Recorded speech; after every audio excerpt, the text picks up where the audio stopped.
외도 알게 됐을 때 절대 해서는 안 되는 행동 6가지. 지금 당신의 선택이 회복의 방향을 결정합니다. 배우자의 외도 또는 불륜 사실을 알게 되는 순간 피해자는 큰 감정적 충격에 휩싸이게 됩니다. 분노, 배신감, 수치심, 혼란, 절망감까지. 이는 누구에게나 나타날 수밖에 없는 자연스러운 반응이며 충분히 공감할 수 있는 감정입니다. 문제는 그 감정에 휩쓸려 즉흥적으로 행동하게 되면 오히려 상황을 더 악화시킬 수 있다는 점입니다. 실제 외도 사건에서 첫 대응이 잘못되어 회복은커녕 모든 것을 잃는 사례는 수도 없이 많습니다. 지금 이 글을 읽고 계신다면 분명히 감정보다는 현실적인 전략이 필요한 시점일 것입니다.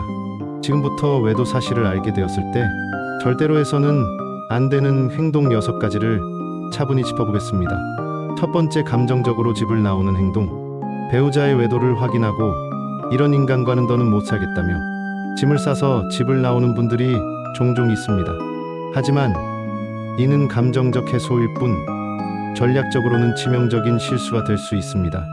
피해자가 집을 비우는 순간 유책 배우자와 상간자는 방해 없이 자유롭게 만남을 지속할 수 있는 환경을 얻게 됩니다. 그들의 관계는 더 깊어지고 더 대담해질 가능성이 커집니다. 또한 증거 수집이 매우 어려워진다는 점도 간과해서는 안 됩니다. 상대의 일상을 관찰하고 불륜의 흐름을 파악하려면 반드시 유책 배우자와 공간을 공유하고 있어야 합니다. 절대로 먼저 집을 나와선 안 되며 배우자가 집을 나가는 것도 막아야 합니다. 두 번째, 지인들에게 고통을 호소하는 행동. 외도의 충격을 견디지 못하고 부모나 친구, 직장 동료 등에게 고통을 털어놓는 분들도 많습니다. 물론 위로는 받을 수 있습니다. 그러나 대부분 돌아오는 반응은 이렇습니다. 애들을 봐서 한 번만 참고 살아라. 일시적인 바람일 수도 있잖아. 사람이 한 번 실수할 수도 있지 않나. 이러한 말들은 위로가 될지 몰라도 외도 해결을 위한 전략적 판단에는 전혀 도움이 되지 않습니다. 더 나아가 시간이 흘러 가정이 회복되었을 때에도 당신의 과거를 알고 있는 지인들과의 관계는 불편한 그림자처럼 남게 됩니다. 감정의 배출은 전문가에게 맡기고 전략은 냉철하게 설계해야 할 시점입니다. 세 번째, 자책과 무기력에 빠지는 행동. 외도를 알게 된 후 많은 분들이 자신을 탓합니다. 내가 더 잘했더라면 이런 일이 없었을까? 내가 부족해서 바람을 피운 걸까? 하지만 외도는 어디까지나 유책 배우자의 선택입니다. 상대의 일탈은 나의 잘못이 아닙니다. 자책은 감정의 수렁으로 빠지게 만들 뿐이며 회복의 길을 더 멀게 만듭니다. 여기에 더해 이젠 끝났다, 아무 의미 없다는 식으로 모든 걸 포기하는 태도는 유책 배우자에게 유리한 환경을 만들어주는 것에 불과합니다.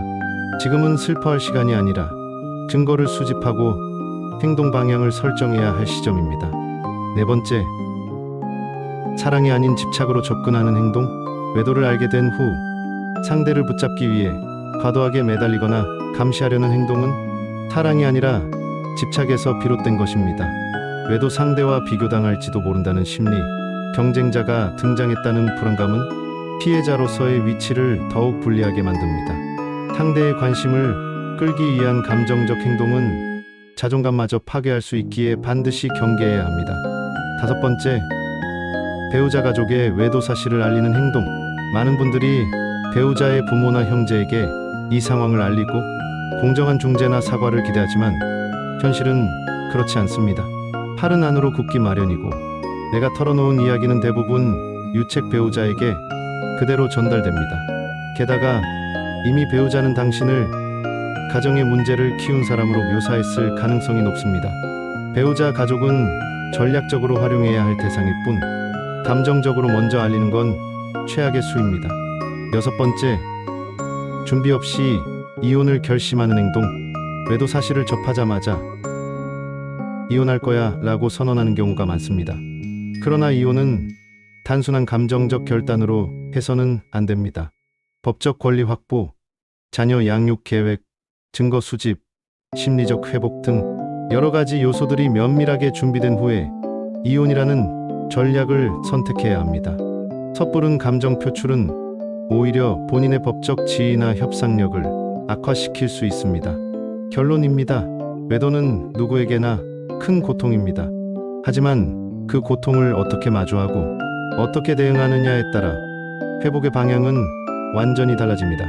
지금은 왜 나에게 이런 일이 생겼을까라는 감정보다 이 상황에서 얘가 무엇을 할 수 있을까를 고민해야 할 때입니다. 정교수 외도 클리닉은 외도 불륜 증거 수집, 상간자 소송 응징, 경제적 보상, 적반하장 배우자 대응, 부부관계 회복, 트라우마 치유 등 외도 문제의 실질적인 해결을 위한 전략을 함께 고민합니다. 이제는 감정이 아니라 행동할 시간입니다. 더 이상 혼자가 아닙니다. 힘내세요.